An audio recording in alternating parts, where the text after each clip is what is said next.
In the beginning of the clash, there must be a bookkeeping of origins. For any true reckoning must first name what it means to be and why power answers. Samson was born under a covenant, his first cry threading into a promise older than kings, a life ordained to show how a single human vessel, when consecrated, could make the universe remember that meaning changes measure. His strength was never merely mass multiplied. It was the materialization of a vow, hair grown as a visible artery to the divine will, arms that moved because something vast had consented to move through a man. He fought lions because his life was a liturgy of defiance against entropy. He shook cities and toppled pillars because the world sometimes needed a sudden, sacramental rupture to wake up. Samson knew limits. He could be tempted, deceived, diminished, but precisely because his power was conditional, it was never mere brute force. It bore intention and was answerable to purpose. Doomsday, by contrast, is the asymmetric echo of nature without covenant. He is engineered annihilation, the result of an experiment in survival that embraced repetition until death itself was only an iteration. Each time he died, he returned changed, learning the shape of his defeats and rendering them useless. He's a lawless calculus. The stronger the blow, the more the thing adapts. Where Samson's might is sacramental, Doomsday's is forensic evolution. Where Samson's defeat can be a victory of meaning, Doomsday's defeats are data points in an ascent.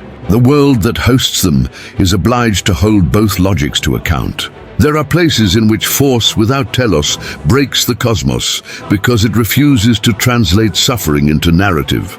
There are places where faith without capacity is impotent because the cosmos answers only to consequence. Between these poles, the argument of the two men must be staged. Philosophers of the age would gather to debate: is ultimate victory the accrual of unbeaten strength or the embodiment of a deeper right? If power is purely the ability to break, then Doomsday's catalogue of broken things is the final word. If power must also answer why, then Samson's life is a counterproof, sacrifice as the truest arithmetic, where one human fracture multiplies into cosmic reckoning. The deeper question is metaphysical and legal. Does the universe recognize finality manufactured by brute resilience, or can covenant and moral telos enact a termination that sheer adaptation cannot metabolize? The answer will determine the rules of the arena. To prepare for a contest that would redraw both of their definitions, the cosmos arranged circumstances that strained both logics. Doomsday arrived as phenomenon, a gravity of destruction that made the ground unlearn its shape. His first rampages were catastrophes of scale, mountains shredded, engines of cities stilled, each return more calibrated, each wound teaching him to resist what wounded him. Samson returned not as the simple warrior of song, but as a man who had learned his own failing. His hair had been shorn, his sight had been given back and taken, and each humiliation had become an argument within him. Where Doomsday was iterative, Samson's history was dialectical, each mistake a clarifying refutation, each suffering a syllogism toward a final act. The stage is set in a terrain that remembers both laws. Ruins of a temple whose columns still hum with ancient lore, a plane that registers impact as doctrine. Those who watch cannot agree on which ontology the world will honor. Priests whisper of covenantal finality. Scientists chalk diagrams of adaptation curves, and children throw stones at the wind because every ending is also a story to be learned from. Samson prays not only for strength but for comprehension. He asks that his body be an instrument of a truth that will outlast his bones. Doomsday, ignorant of petitions and law, feels only the logic of escalation. The philosophical contest has been defined. Can the voice of a single, consecrated human exert an authority that interrupts the machine of perpetual return? If so, victory will not be measured in how long a body endures, but in how decisively an act reorders the grammar of being. Samson prepares to show what that reordering might look like. The plane is a wound between worlds, and it bears witness. Doomsday arrives like a verdict in motion, ribs like boulders, more a furnace that eats explanation. Samson stands barefoot on the dust, hair full and wind-tangled, eyes fixed as if reading the margins of creation. The first collision is a test. Samson moves with the old ferocity. Hands that had once split a lion now strike like hammered law. He lands blows that thunder. The air itself argues, yielding under the force of a man who speaks for a covenant. Doomsday absorbs and answers with an ungodly calculus, a retaliation that drives Samson through stone. Time flexes. Each impact is a sentence. Early in the fight, the ledger favors Doomsday. He adapts, a wound closes into armor, and where a strike once staggered him, he now stands amused. Samson falters, bruises blooming, the mortal calculus of bones against an engineered abyss. But the fight is not a series of punches. It is a conversation that grows louder. Samson, bleeding, remembers every humiliation, every promise, and he makes an argument out of motion. He takes the fight to the temple ruins. He lifts pillars with hands that tremble yet obey, and slams them down in rhythms that form a prayer. Each pillar is not merely wood and stone, but an assertion, covenantal weight placed upon the head of meaninglessness. Doomsday learns, as he always learns, but what he cannot compute is sacrificial teleology. The pillars do catastrophic damage, and Doomsday regenerates. Yet every pillar that falls rearranges the field of possibility by invoking law that is not reducible to tissue repair. Samson's blows begin to carry a metaphysical vector. Anything he breaks is not simply broken, but invested with judgment.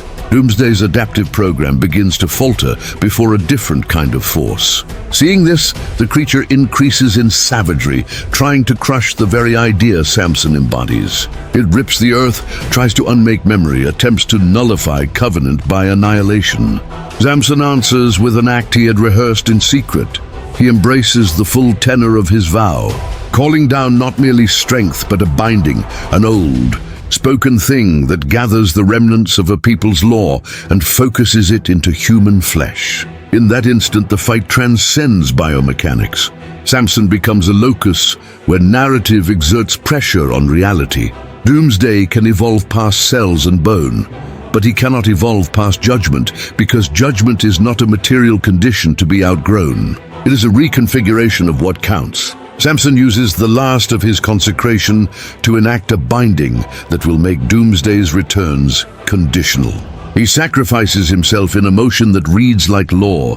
He pulls down the final column, not to bury himself beneath rubble, but to create a metaphysical arrest, an aperture through which the covenant channels a finality that Doomsday's adaptation cannot digest. The monster is crushed and rends and reforms, but with each reform, it takes on the imprint of judgment until it heals into something that remembers being judged. Its regenerative loop, honed only against physical damage, is confronted by an amendment written into being, the consequence of an intentional sacrifice. Doomsday's body keeps rising, but its core is now marked. Each return carries the echo of that binding, and with it a restriction, a diminishing of the categorical freedom it once enjoyed. The creature becomes trapped in an irony. It can never die entirely, and yet it cannot fully evade the moral grammar imposed upon it. As its strength cycles, the pattern introduced by Samson's sacrifice accumulates like sediment. Where once every death made it stronger, now every death accretes a weight of meaning that resists mere adaptation.